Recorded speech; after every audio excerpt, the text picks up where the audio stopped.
Hello everyone, চলে এসেছি আরও একটি ভিডিও নিয়ে।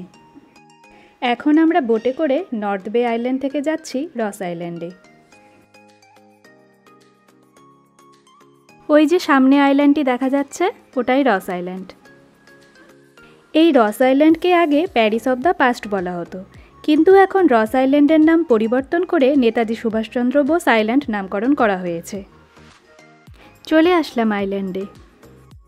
এখানকার ঐতিহাসিক ধ্বংসাবশেষ পর্যটকদের আকর্ষণের কেন্দ্র। চোখ জুড়িয়ে দেওয়া প্রাকৃতিক সৌন্দর্যের ভেতরেই লুকিয়ে আছে অন্ধকার ইতিহাস।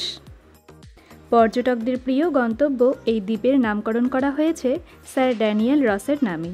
তিনি ছিলেন ব্রিটিশ কর্মী। পোর্ট ব্লেয়ার বন্দরকে পাহারা দেওয়ার কাজে তিনি এই দ্বীপকে চিহ্নিত করেন।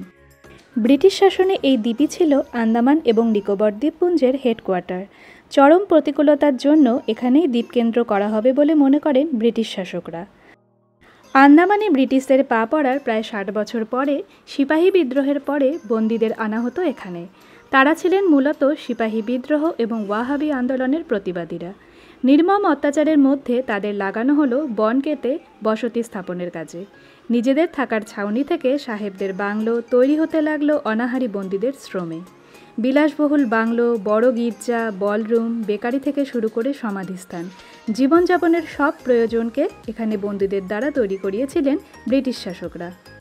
দ্বিতীয় বিশ্বযুদ্ধের সময় এই দ্বীপের অনেকটাই নষ্ট হয়ে যায়। দ্বিতীয় বিশ্বযুদ্ধে দ্বীপপুঞ্জ অধিকার করেছিল জাপানিরা। 1942 থেকে 1945 অবধি এই দ্বীপ ছিল জাপানিদের অধিকারে। সে সময় 1943 ডিসেম্বরে রস আইল্যান্ডে একদিন এসেছিল নেতাজি সুভাষচন্দ্র বসু। পোর্ট ব্লেয়ারে তিনি জাতীয় পতাকা উত্তোলনও করেন। সেই ঘটনার স্মরণেই প্রধানমন্ত্রী নরেন্দ্র মোদী এই রস আইল্যান্ডের নাম পরিবর্তন করে রাখেন নেতাজি সুভাষচন্দ্র বসু আইল্যান্ড। এই দেখুন, এটা ছিল সেই সময়কার সৈন্যদের থাকার জায়গা।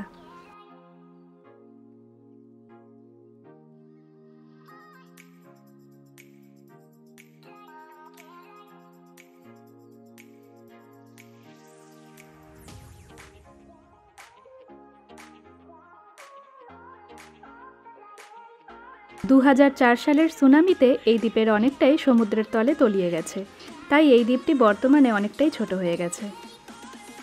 এখন আমরা এতগুলো সিঁড়ি বেয়ে যাচ্ছি ওয়াচ টাওয়ারে। ব্রিটিশ শাসনের সময় এই ওয়াচ টাওয়ারে সবসময় একজন নিরাপত্তারক্ষী রাখা থাকত নজরদারির কাজে।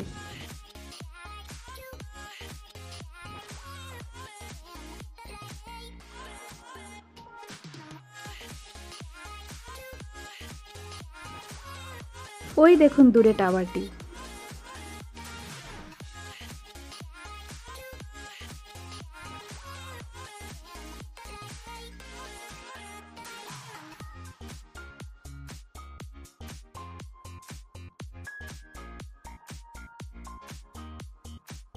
বর্তমানে এই আইল্যান্ডে কোনো জনবসতি নেই, আছে শুধু একপাল হরিণ। 20 শতকের গোড়ায় হরিণদের সেখানে রাখা হয়েছিল ব্রিটিশদের শিকার খেলার জন্য। ইনি হচ্ছে অনুরাধা রাও। দ্বীপের হরিণ জনগোষ্ঠীর সাথে, বিশেষ করে রস দ্বীপের সাথে 25 বছরের এক অসাধারণ বন্ধন তৈরি করেছেন ইনি। প্রাণীদের সাথে যোগাযোগ করার, এমনকি তাদের বোঝার, তাদের বিরোধ সমাধান করার অনন্য দক্ষতার জন্য তিনি ডিয়ার উম্যান নামেও পরিচিত। আজকের মতন ঘোরা শেষ। এখন আমরা আবার বোটে করে পোর্ট ব্লেয়ারে ফিরে যাব।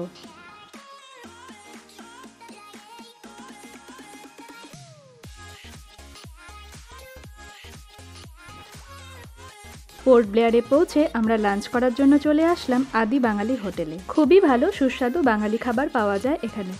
লাঞ্চ করে নিয়ে এখন আবার হোটেলে ব্যাক করব। আজকের মতন এখানেই শেষ করলাম ভিডিওটি। Bye bye.